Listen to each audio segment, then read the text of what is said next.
Have you ever wondered if your child is unusually intuitive or deeply, deeply sensitive or aware of things that they just can't explain?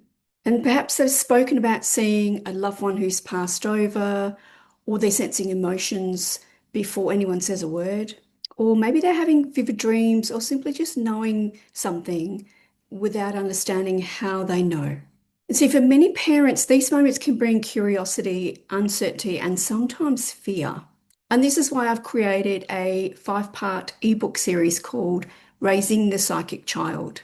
My name is Tracey Gillan from Third Eye for Life, and I'm an author, a spiritual mentor, a psychic medium, and course facilitator. I've also been the psychic child and I've raised psychic children. And I understand that there may be complexities around the language and how to navigate their abilities, especially if you don't have strong psychic abilities yourself. This series is written to help parents respond to intuitive and spiritual experiences with calmness, compassion, and discernment. The purpose is not to label the child. It's not to pressure them to develop their psychic abilities or treat every experience as unusual or as a spiritual fact. It's actually an educational resource for parents. So it's about creating a safe relationship in which your child feels able to speak openly without being dismissed and without being frightened and without expecting to perform. When we have a child who's intuitive, in my view, in my humble opinion, it's best to wait until they are older adolescents, later teens, before we look at possibly professional development with them. Because before this time, they're not emotionally mature, they're not spiritually mature, and psychic mediumship abilities come with a lot of ethics and responsibility that they may just be a little bit too young to understand. So this is more about an educational piece for parents to learn how to navigate their psychic children and learn how they can help to nurture the abilities or the gifts that the child might have. So part 1, we explore psychic sensitivity and the difference between imagination and intuition, because there is a difference, and how observation can help parents respond with curiosity rather than fear. Part 2, we focus on the emotional and energetic safety within the home. So this part 2 also includes a simple grounding practice, supportive routines, and gentle ways to create a calmer, friendly environment. But it also offers you a 2-page house clearing ritual if you would like to attempt it. It's very basic, it's very simple. There are a few items that I ask you to gather. If you can't gather those items, then you can just visualize those items.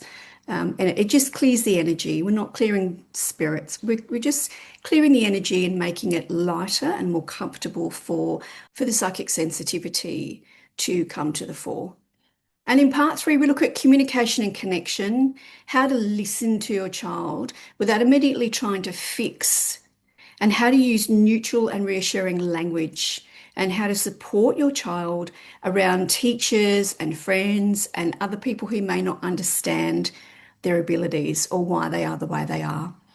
Part 4, we're exploring curiosity, again, intuitive language, but we start to look at the 4 main clairs. There are many clairs, but we look at just 4 main ones in this series. And we look at simple spiritual practices while keeping the child's autonomy and their emotional maturity and freedom at the center.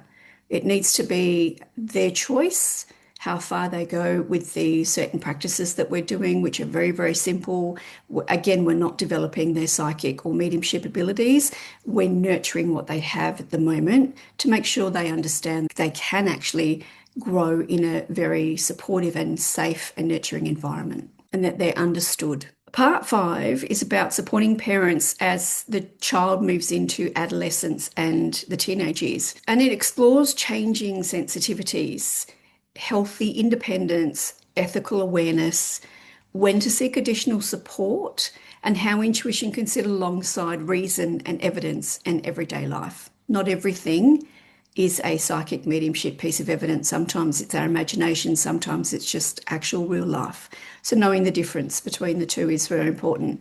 So throughout all the 5 books, one central principle remains, and that is your child does not need to prove anything. It's not a performance. They need to feel safe and understood. So this guide also recognizes that a child's experience may have spiritual, imaginative, emotional, environmental, or health-related explanations. Spiritual support and appropriate professional help and care can also exist side by side. So there's a few disclaimers through the books that you'll read about looking after your child's mental health and care. I would highly suggest to read the books in order and move through them at your own pace and use the reflection questions and the family practices in a way that best suits your child. You might think that some of the practices are a little bit too mature, or you might want to put a little spin on them, just remembering that we're not developing, we're not making them feel unsafe, we're just nurturing the abilities and gifts that they have. So part 1 of Raising the Psychic Child is a free download, which you can access by clicking on the free download button around this video.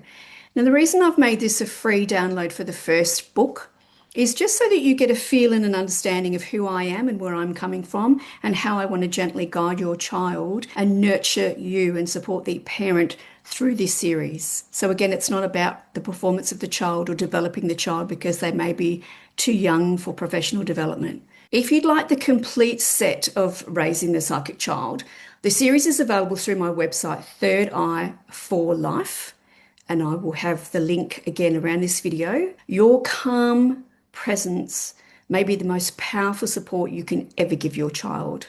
And this series of books will help you to move into that calm space and give you suggestions on how to navigate and speak to your child as they nurture their gifts. Thank you for listening. If you'd like to check out more of my resources, you can again go to the website, which will be around this link.